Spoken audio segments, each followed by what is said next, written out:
All right. Hi, everyone. We are live. Welcome to Market Matters. My name is Katie Kuntz, and I'm a social media editor here at CNBC. I'm joined by Bob Pisani, CNBC's senior markets correspondent.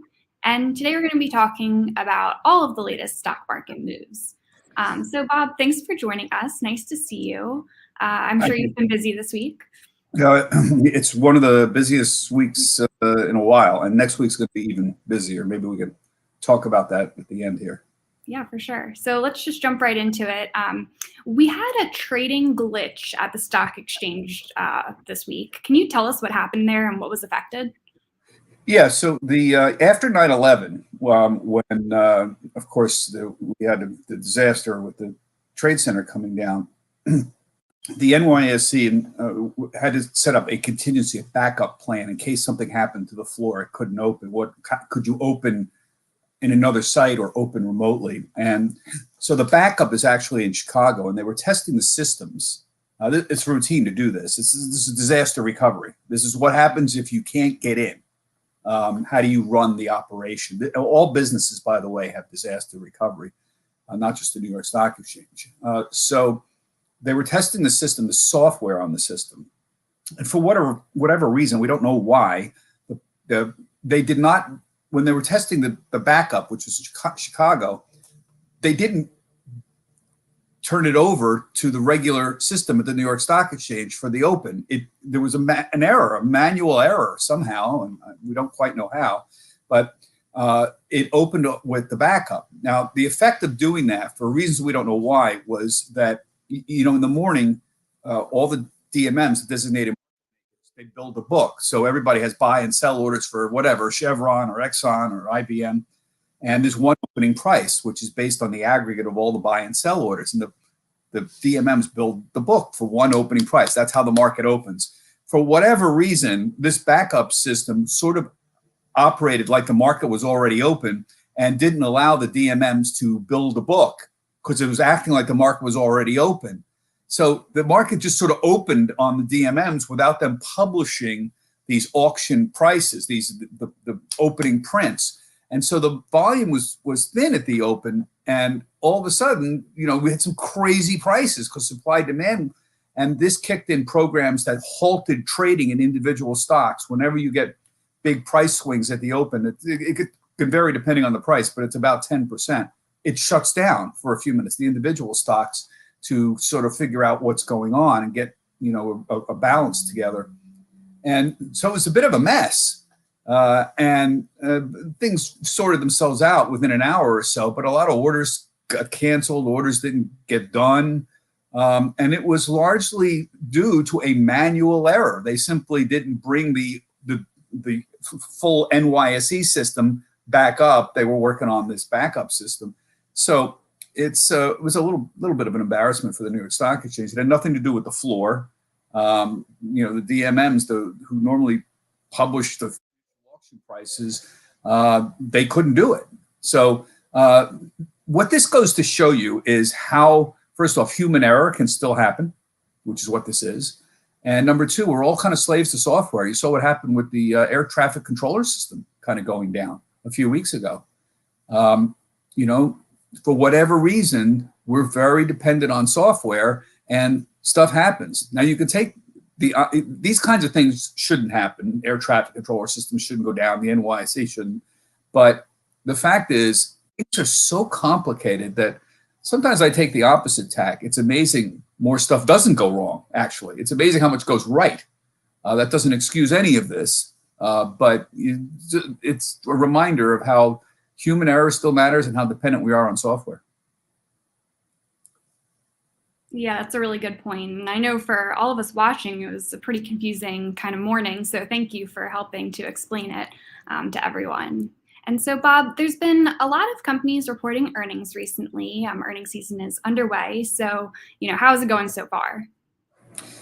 I would say fair. The market had a lousy close in 2022 because everyone was anticipating that earnings commentary wasn't going to be that great. The problem is there's not an agreement on what the economy is going to look like in 2023. It's very simple. What side of the recession debate are you on? Do you think we're going to have a severe downturn, or do you think it's just going to be a very modest downturn?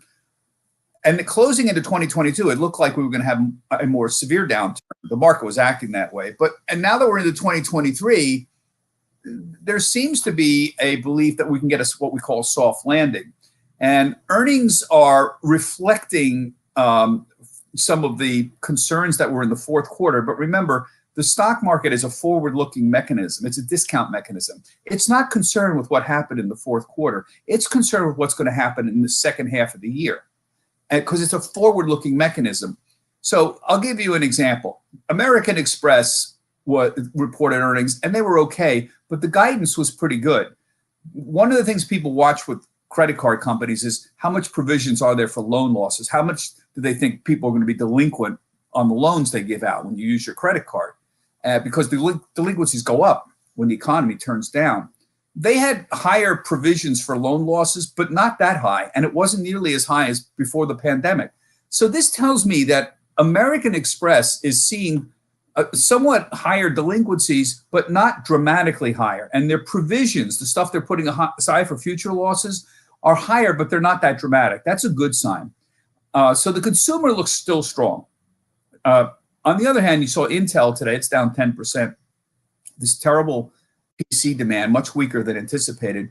But to some extent, Intel may be a separate issue.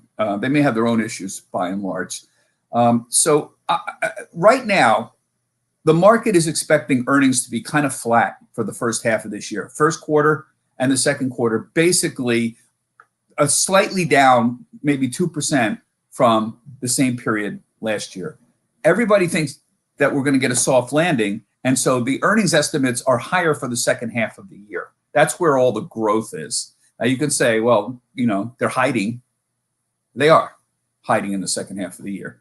But for the moment, the soft landing crowd is ascending. Since the start of the year, the market's been acting very, very well. I did a story on Trader Talk today about how technicals are really good. There's many more stocks advancing than declining every day since 2023 started. We'll see if that stays. But so far, it's been a pretty good start to the year. So, Bob, let's talk about one company in particular, Chevron. What does Chevron's massive buyback plan mean for investors? Well, they announced a big buyback. 35, a lot. It's about 20%, to put it bluntly, of what they are of the company over 5 years. They're going to buy back. Now, that's a big buyback, even by anybody's standard.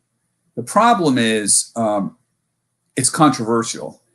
It's controversial because it's politically controversial, because everyone says, well, why don't you drill for more oil instead of spending all your money buying back shares? I'll address that. The reason they don't is they're slave to the oil prices. If they go throw all their money into drilling for more oil and suddenly price of oil drops, they're screwed. They're in trouble. They actually have to run a real company. This is not, a charity. And they have done this before, where they all of a sudden, it costs hundreds of millions of dollars to start big new wells. They start drilling new wells, and all of a sudden, price of oil goes down, and they're stuck with this massive capital expenditure, and they're going to get clobbered. Their stock is going to go way down. So what is this, a public charity? I mean, it's an oil company, for crying out loud. No, we're not asking everybody else to make all these sacrifices. So they'll do whatever they can. They'll help. But they've got to do it within this context of actually being profitable. So I'm sympathetic to that, the political side of it. The problem I'm not sympathetic to is buybacks in general. Most professional investors really would prefer dividends. If you have cash flow and you're not going to do capital expenditures or buy stuff or build more oil wells, it's better to get a dividend. Dividend is a cash in hand. They give you money. A buyback simply says, oh, we're going to go into the open market and buy back stock. Now, this is a really big business now. Wall Street loves buybacks. There's more money spent in buybacks than there is in dividends. It's almost twice as much. There was nearly $1 trillion in buybacks in the S&P 500 last year, there was about 600 billion in dividends given out. And the reason Wall Street loves buybacks is it's immediate gratification. The company's buying back shares on the open market. You can see it. In theory, that's good. And the buyback can be adjusted. You can stop doing it if the cash flow goes down. Dividends are stickier. It's harder to stop paying the dividend or lower the dividend. So the problem with buybacks, and the reason I'm not a big fan of them, is they often don't lead to lower share counts. The purpose of a buyback is to lower the shares outstanding so that the earnings per share improves. You have more money to give out to shareholders. That's the point, right? But what happens is many companies just turn around and give out more, increase the share count. On the other side, they increase the share count because they're giving options to executives or M&A activity. So it's a problem. Carl Quintanilla, my friend, used to say that it's like a pool filling up. On the one end, on the top end, you're pouring water in, and then the bottom end, you're pulling the drain out. So the top end is the company's giving out options and doing M&A activity, and the drain end is when you're buying back stock. And if you don't reduce the share count, it's kind of pointless. Chevron's been doing this for several years. They've spent a lot of money on buybacks in the last few years, but their share count has not gone down. I hope that's clear. I'm in favor of returning cash to shareholders. Yes, that's the whole point of the game. That's what you buy when you get a stock. But I'm not sure buybacks are the most efficient way to do it, not the way it's being practiced. Thanks for explaining that, Bob. So our next question, something you talk a lot about, ETFs. So I was wondering if you could talk about the differences between ETFs and mutual funds. Yeah, and we had this discussion this week because the first ETF, first exchange traded fund, started trading 30 years ago. It's the SPY. SPY is a symbol. It's the Spider S&P 500, and it's an index. It's a ETF that is indexed to the S&P 500. So in a single stock, SPY, you can buy the entire S&P 500 and essentially own the S&P 500. And it's a wonderful investment vehicle. There were funds before this that existed before ETFs that owned the S&P 500. Jack Bogle had an S&P 500 index fund going back to 1976. But ETFs are different than mutual funds. There's a couple things that are different from them. First, they can be traded intraday, just like stock. Mutual funds, you can't trade mutual funds. You get one price, you put an order to buy or sell a mutual fund, you'll get that executed at the end of the day. Number one, generally there's no minimum purchase requirements around it. In the old mutual fund days, there were, minimum purchase requirements that you had. There was loads on them. These don't have anything like that. Fees are much lower than comparable mutual funds. You can buy an S&P 500 fund. The SPY right now is 9 basis points. That's $9 per 10,000. Other S&P 500 funds are cheaper, 3 basis points. You can own, think about that, it's $3 per $10,000 investment a year. That's very cheap. So it's a really cheap way to own a broad market. And it's more tax efficient than a mutual fund. I don't want to go into why, but it just is. And so what's happened is people who have come to believe that indexing and staying with the market is the right way to invest long term, and I think it is, over active investing, over market timing. And market timing, you're trying to guess when you should go in the market and when you should go out of the market, whether it's an individual stock or the overall market. You think you know how to do that, but you have to be right going in and right going out when you do that. And most people can't do that. In fact, even professionals don't. The academic literature is overwhelming. For the most part, market timing does not work. So if you believe that and you want to own an index, how do you own it cheaply? You don't want to spend a lot of money for it. You don't want to spend 2% for an index because it'll destroy that 2% you're paying in fees will destroy any potential returns that you have. So you want to own it in the cheapest possible vehicle. And it turns out exchange traded funds are the cheapest possible vehicles that you can have. Got it. That makes a lot of sense. Thanks, Bob. So just to kind of wrap up here, looking ahead to next week, what are you keeping your eye on and what should investors be watching? Well, next week is really going to be important. I don't know if it's the most important week of the quarter, but it probably is. So there's a lot of economic news out. So we get this thing on Tuesday called the Employment Cost Index, the ECI. The government puts this out. And it basically shows how employee compensation is growing or not. And the big inflation component that's still growing is compensation. Goods that are out there, that's starting to come down, the price of that. Services, though, is starting to come down. But the wage component is still pretty hot. That's a major factor in inflation. And the Federal Reserve wants to see that come down. Because if compensation keeps growing dramatically, inflation is going to keep growing dramatically. And they want to slow down inflation. So that ECI on Tuesday is very important. Wednesday, you're going to get a lot of comments from the Eurozone. They'll have their inflation reports. We'll have reports on manufacturing in the U.S., what we call the ISM, the Institute for Supply Management. That'll tell us manufacturing's been declining for months. We'll also get the JOLTS report. This is the report that shows you how many jobs are there for the people who are applying for them. You know, for all of last year, there was like 1.7 jobs for every one person applying, meaning there's many more jobs available than there are people applying for them. We want to see if that's still true. And then we're going to get the